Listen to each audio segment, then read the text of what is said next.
आशीर्वाद के लिए हम मुंतजिर हैं, उनसे आग्रह करके अपने आशीर्वाद दीजिए।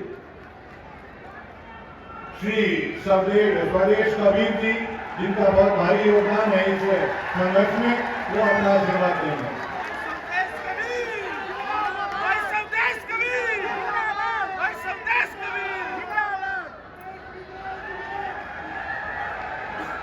ऐतिहासिक भूमि पर सबसे पहले मैं अपने संत महात्माओं के चरणों में नमन करता हूं, जिनका सदैव आशीर्वाद हमारे साथ रहा है।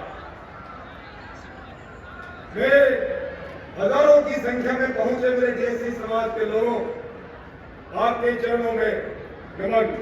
माताओं, बहनों, मेरे बुजुर्गों, नौजवान साथियों, मैं नमन करता हूं मंच पे विराजमान मेरे डीएससी समाज के योद्धा, उनके साथ बैठे हमारे सरकार के मंत्री, उनको नमन करता हूं।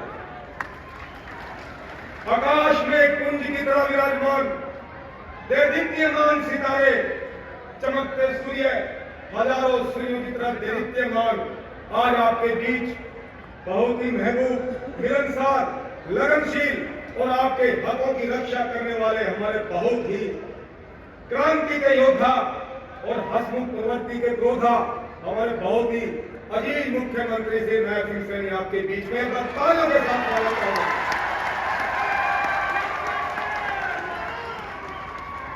ये वो मुख्यमंत्री है जिन्होंने कुछ नहीं देखा, क्योंकि इलेक्शन एक इतना गंभीर विषय होता है कि थोड़ा सा भी इंसान चूक जाए तो 5 साल पिछड़ जाता है, लेकिन इनको इतना विश्वास था, संत महापुरुषों के आशीर्वाद पे विश्वास था, उस परमपिता परमेश्वर के विश्वास था और आपकी ताकत और शक्ति पे विश्वास था कि इन्होंने सबसे पहले इलेक्शन से पहले बोल दिया था कि स्वदेश कबीर जी, मैं आपके महापुरुषों की सौगंध खा के कहता हूं, सरकार बनते ही पहली क्रम से डीएससी बहाल कर दूंगा। एक बार तालियों के साथ।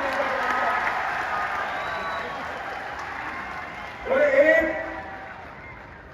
हमारे आज के इस समारोह के कर्णधार जो अध्यक्षता कर रहे हैं, हिंदुस्तान की राजनीति के चमकते सितारे और डीएससी समाज के हमने जिनको पूरे हिंदुस्तान का नेता मान लिया है, हमारे माननीय कृष्ण बेदी, एक बार तालियों के साथ इनका स्वागत करें।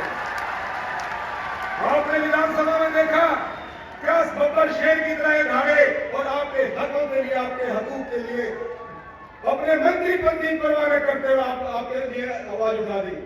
जैसे बाबा साहब डॉक्टर भीमराव अम्बेडकर ने संसद में आवाज उठाई थी जब हिंदुस्तान का संविधान लिखा था और लिख दिया था कि this democracy does not guarantee equality of condition, it only guarantees equality of opportunity, and as for this opportunity is concerned, that must be provided to each and every person of the society who is sitting in last corner. अंतिम छोर से बैठे हुए व्यक्ति को भी आरक्षण का लाभ मिलना चाहिए। और वही बात भारतीय जनता पार्टी ने बोल दी कि भारतीय जनता पार्टी अंत्योदय अधिराज में विश्वास करती है, अगर अनुसूचित जातियों में जो जाति आरक्षण के लाभ से वंचित रह गई या पिछड़ गई, उनको उनका अधिकार देंगे।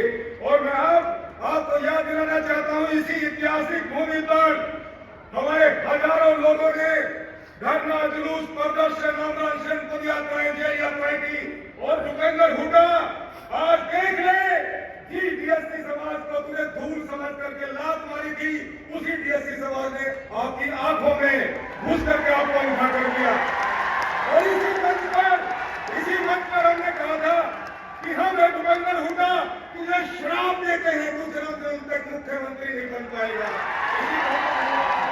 और मुख्यमंत्री जी जो आज विपक्ष में बोल रहे हैं लोग, मायावती बोल रही है, अब मायावती को भी हम आज इसी मंच के माध्यम से उस परमात्मा को साक्षी मान करके श्राप देते हो, जन्म तक हुआ हिंदुस्तान की मुख्यमंत्री नहीं हो सकती, बनाने वाले तो हमने बनाया था उनको।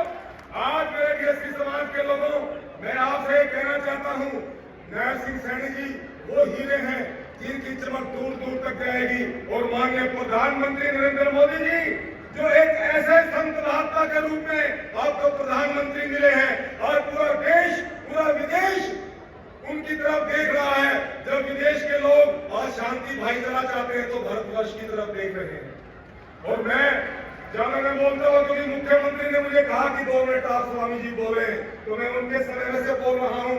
और मैं आपसे कहना चाहता हूँ समाज के लोगों, एक रहिए। और ये DSC समाज यदि एक रहा तो हिंदुस्तान की कोई ताकत नहीं है जो आपको पछाड़ सके।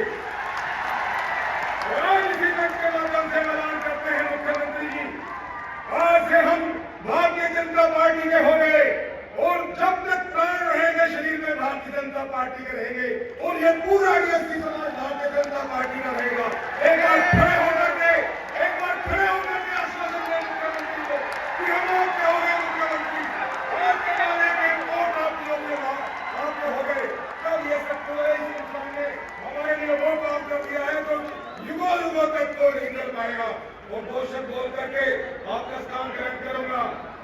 माननीय नरेंद्र मोदी जी ने कहा था जब वो देश विदेश में जाते हैं हमारे महापुरुषों को गुणगान करते हैं और उन्होंने कहा था कि ये भारतवर्ष साधु सन्यासी और ऋषि मुनियों का देश है।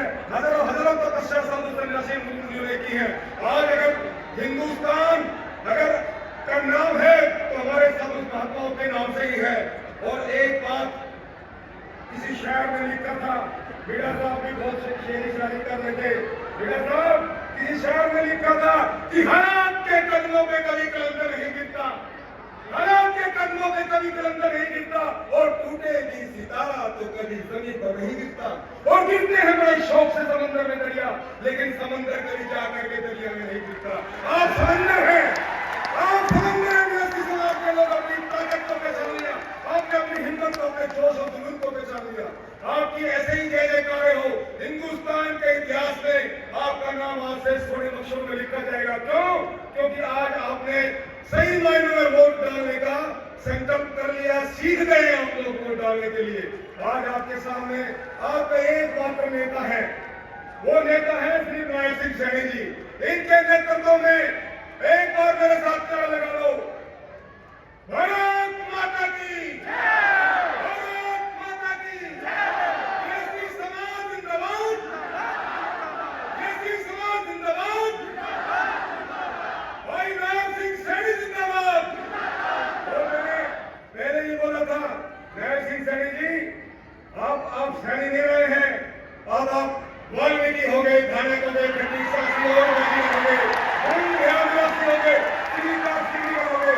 आज से हम आपको गाली देते हैं कि हमारा नेता नारायण सिंह सैनी, और जिस तरह राम के रूप में हमारा नेता नारायण सिंह सैनी और उनके लक्ष्मण के रूप में हमारे कृष्ण बेदी जी उनके पास बैठे हैं। और एक बात मैं अवश्य कहूंगा, माननीय मुख्यमंत्री, ये DSC समाज 35 लाख की संख्या में है।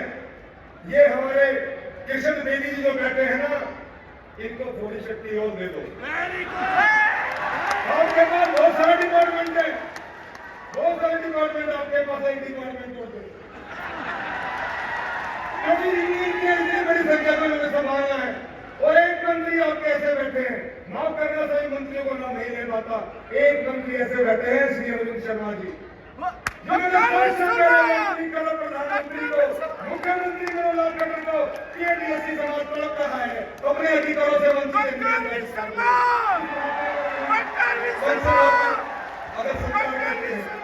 मुझे आपने सुना, मुझे समझा। माननीय मुख्यमंत्री निवेदन है आपसे, थोड़ा सा इनको और शक्ति में इनका भला कर देंगे, इनके सारे काम कर देंगे। आपने मुझे सुना, समझा, आपका बहुत बहुत धन्यवाद।